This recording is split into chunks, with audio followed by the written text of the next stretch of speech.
Hey, so in this video, we're going to take a different approach to trigonometry, right? We've been thinking about all our trig functions. We've defined all our trig functions in the context of a unit circle.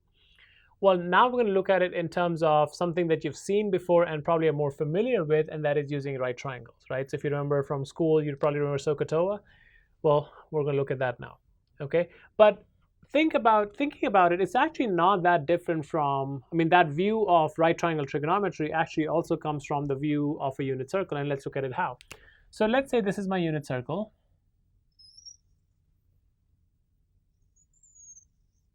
Okay, say this is my axes here. So if I have a point here, xy, right, first of all, this is unit circle, so my radius is 1. This point is 0, 1. This is -1, 0, and this is 0, -1. Okay, so we also call this, if you remember, x was nothing but cosine theta, y was nothing but sine theta. Okay, and so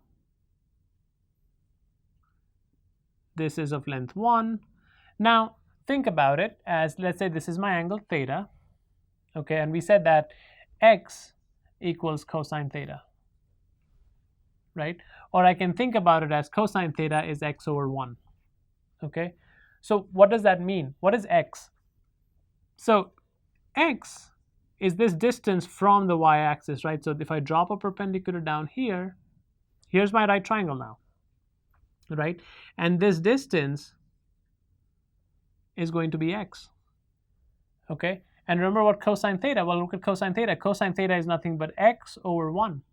Or as you guys probably remember, cosine is adjacent over hypotenuse, right? Now, what is tan theta? Well, what is sine theta? Well, sine theta we know is y over 1, and this is your distance y. That is the distance from the x-axis, right? How high you're going from the x-axis, that is your y. So now sine theta is y, which is nothing but y over 1. Okay, so y over 1. So sine theta is opposite over the hypotenuse. Okay, and then if you remember, we defined tan theta as y over x. Well, what is that? Y over x. It's opposite over adjacent, right? So using your unit circle view, now we can derive our right triangle view. Okay, and so let's go ahead and define all of our functions now in terms of the right triangle. Okay, so let's consider a right triangle. Okay, so here's my right triangle. Let's call that triangle. Okay, so this is my right angle. And I'm going to call this triangle ABC. Okay, so this side here is going to be A, this side is B, and this side is C. Okay, now let this be my angle theta. All right, so then how do I define all my 6 trig functions? So this is how I define my trig functions.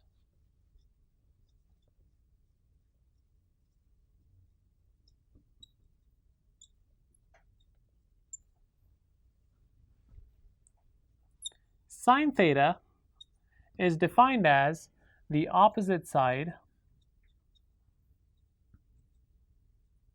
over the hypotenuse, right? And what's the hypotenuse? Well, the hypotenuse is the longest side in a right triangle, or it is the side that is opposite to the right angle. Okay, and so in this case, for this particular triangle, that is going to be A over C. Okay, then I have cosine theta. Well, that is defined as the adjacent side over the hypotenuse, which is going to be B over C. Then we have tan theta, which is the adjacent side, the opposite side, divided by the adjacent side,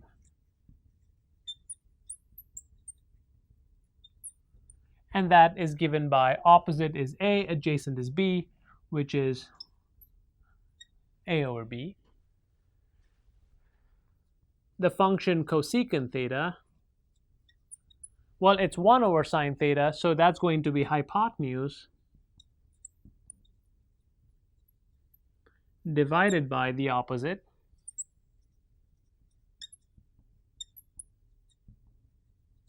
and that is going to be c over a. Okay, then we have secant theta, which is the hypotenuse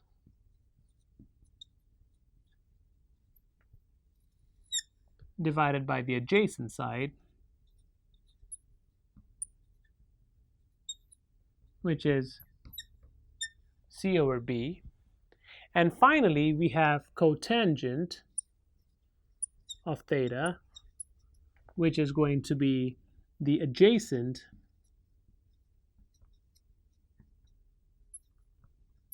divided by the opposite. And that's going to be b over a. Okay. Also note that this is nothing but 1 over sine theta. This is 1 over cosine theta. And obviously this is 1 over tan theta. So all your relationships between functions, your properties like your Pythagorean identities, your reciprocal identities, even on odd functions, all of those remain the same.